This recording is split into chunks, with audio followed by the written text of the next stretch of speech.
Bonjour à tous mes chers amis cinéphiles, qu'est-ce que vous dites aujourd'hui?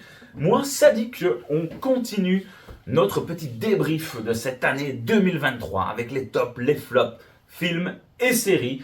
Et dans cette vidéo, on va parler des top séries. Il faut savoir que au niveau séries, j'en ai regardé à peu près une trentaine de saisons qui sont sorties du moins cette année. Alors voilà, j'aurais voulu en regarder plus. Il y a beaucoup de séries dont j'entends le plus grand bien et que j'ai pas eu l'occasion de regarder malheureusement. Mais voilà, j'ai eu un peu de mal à trouver euh, beaucoup de séries qui m'ont vraiment satisfait cette année. Mais malgré tout, j'en ai trouvé quelques-unes et je vais vous les donner tout de suite. Alors, la dernière saison de Sex Education. C'était vraiment, voilà, j'ai beaucoup apprécié. J'ai toujours été un grand fan de cette saga Sex Education, qui restera vraiment une chouette série pour ados. Et voilà, c'était la dernière saison qui est sortie cette année-ci sur Netflix. Et moi, j'ai beaucoup aimé, en tout cas, suivre cette bande de potes avec leurs questions sur leur vie sexuelle. C'était très chouette, très instructif, émouvant, avec des personnages qui ont été tous bien développés, des relations amoureuses qui sont chouettes. Et voilà, ça va plus loin qu'une bête série pour ados qui parle de cul. Non, on est bien plus loin que ça. Et je suis assez triste que cette série se termine, mais il était temps aussi tout doucement de clôturer. Mais malgré tout, c'était vraiment très bien.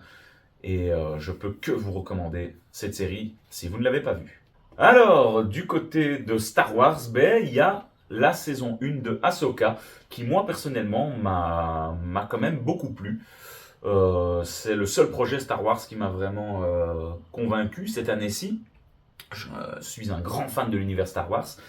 Et voilà, sans être parfaite, hein, cette saison 1 d'Ahsoka, mais j'aimais beaucoup déjà Rebels. Alors ceux qui n'ont pas vu Rebels, je pense que c'est malgré tout un peu compliqué. On perd on perd en qualité si on ne l'a pas vu.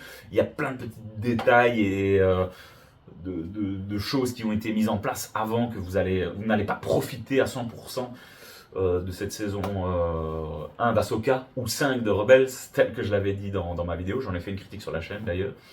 Et voilà, ça c'était quand même assez sympa, avec plusieurs personnages qui sont revenus. À l'écran, on a réintroduit des personnages de Rebels en live action. Il y en a qui ont plutôt bien fait le taf. Franchement, je suis assez content de cette série Ahsoka. J'avais un peu peur. Et moi, malgré tout, j'ai été assez diverti. Et ça a été un véritable plaisir de suivre ça de semaine en semaine. Donc, gros pouce bleu pour Ahsoka. Alors ça, c'est mon petit plaisir coupable de l'année. Oupa Next, qui ne mange absolument pas de pain. J'en ai fait également une critique sur la chaîne. C'est cette fameuse série des années 2000, Undo Stress, dont j'étais un grand fan étant ado. Et là, elle revient quelques années plus tard.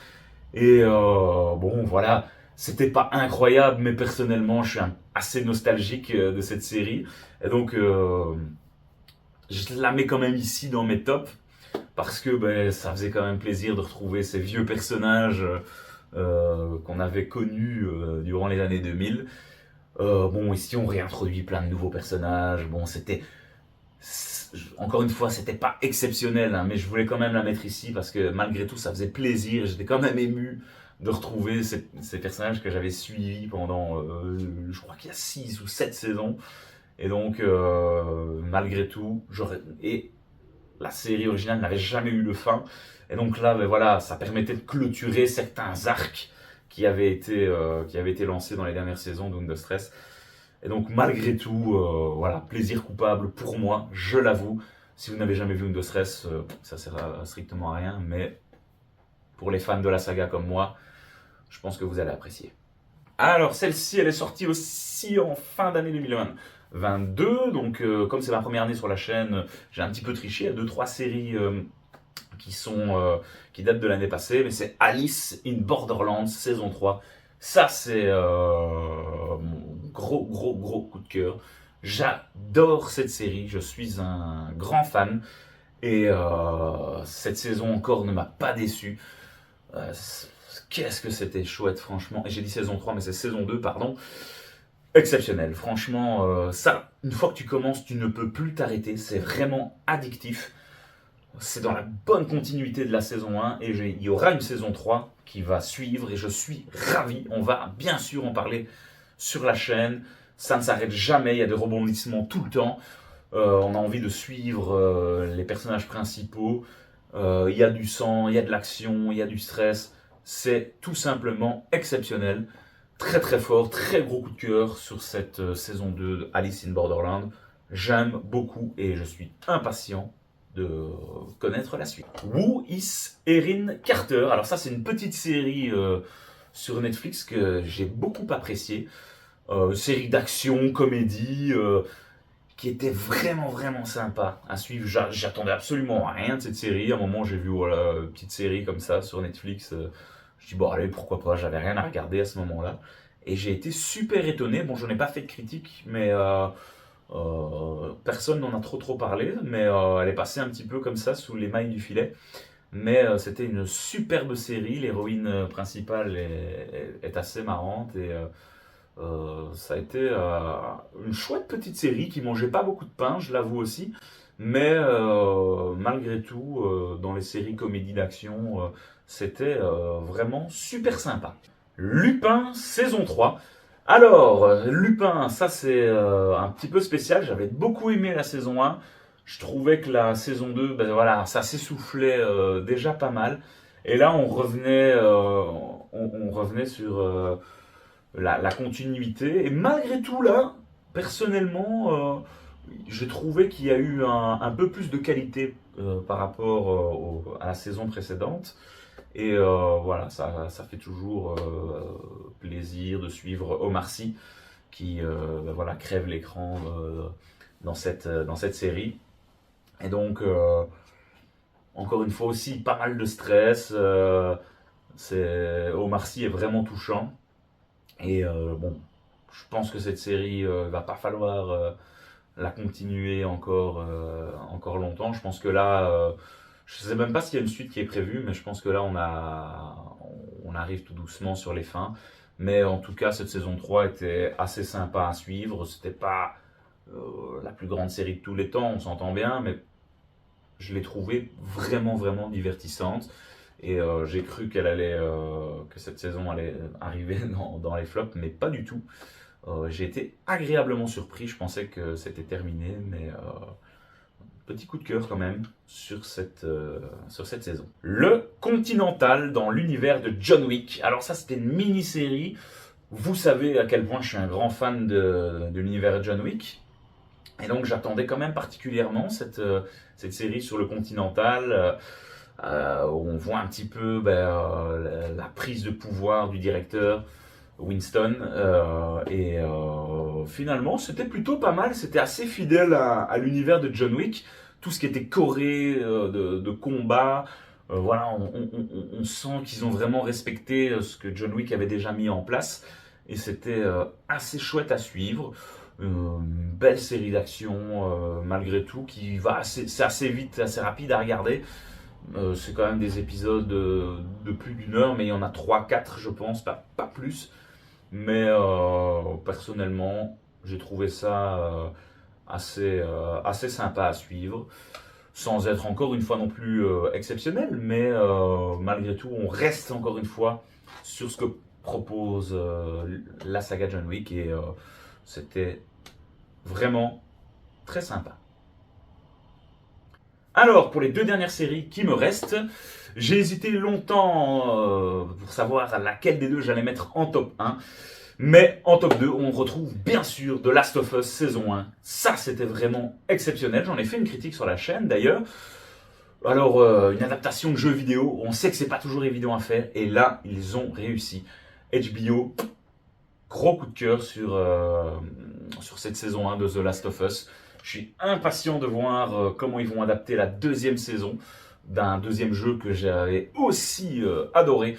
Mais elle est juste magnifique. Pedro Pascal et Bella Ramsey dans les rôles iconiques de Ellie et Joel.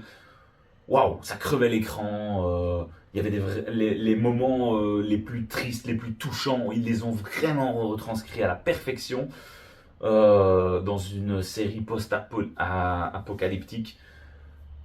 Exceptionnel, franchement, gros coup de cœur. Je ne l'ai pas mis en top 1 parce que voilà, je connaissais déjà l'histoire malgré tout, mais c'est vraiment fidèle à ce qui a été fait. Et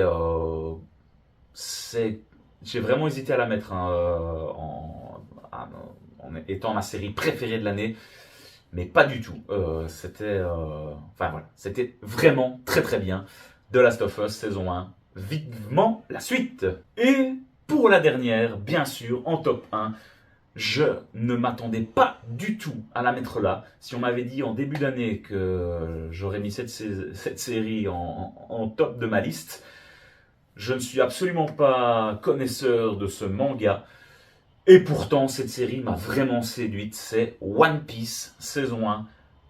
Quelle aventure! C'est juste magnifique. Je ne connaissais pas du tout et ça m'a donné envie de regarder les mangas. Parce que, waouh, quelle claque, quelle aventure! Cette équipe-là de personnages qui sont juste exceptionnels. Ça a été un véritable plaisir de faire connaissance avec tous ces personnages qui sont bien connus forcément si on a suivi les mangas. Mais je comprends pourquoi, c'était génial. On sent cette aventure. Il y a du Pirate des Caraïbes là-dedans, bien sûr. Moi, ça m'a fait penser à ça. Qu'est-ce que c'est beau, quelle claque visuelle. Ils ont fait ça vraiment super bien. Gros coup de cœur sur cette saison de One Piece. Et pour ceux qui ne l'ont pas vu, je peux que vous encourager à la regarder. Je suis surexcité de voir la suite. Et clairement, ça a été ma série préférée pour cette année 2023. Voilà. N'oubliez pas, c'est un avis subjectif. Vous pouvez aussi retrouver éventuellement pas mal de critiques sur la chaîne. N'hésitez pas à aller voir si vous voulez un peu plus rentrer dans les détails. Dites-moi, vous, si dans cette liste, il y a des séries que vous avez appréciées ou pas du tout. Quels sont à vous votre top 3 de vos séries de cette année 2023? On va très vite se retrouver, les amis, sur la chaîne pour débriefer films, les tops et les flops.